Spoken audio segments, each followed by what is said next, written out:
Welcome, in front of me is a Motorola Razr 40 Ultra, and today I will show you how you can boot this device into boot mode.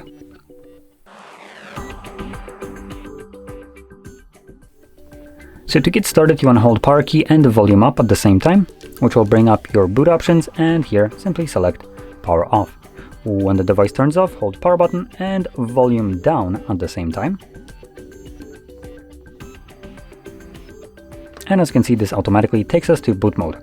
Now this could also be considered a fast boot mode, which it's labeled as such at the bottom right here in this red text. But just to kind of also show the otherwise, if we select restart bootloader, it will bring me back here anyway. So technically, I guess acts as both modes.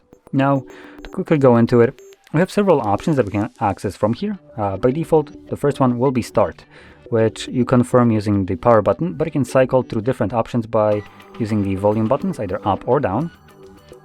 And as you can see, next one is restart bootloader, which brings us back to here, as I already did this.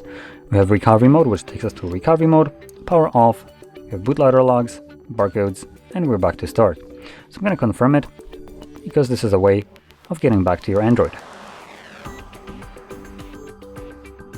And as you can see, we are now back in Android. So if you found this very helpful, don't forget to hit like, subscribe, and thanks for watching.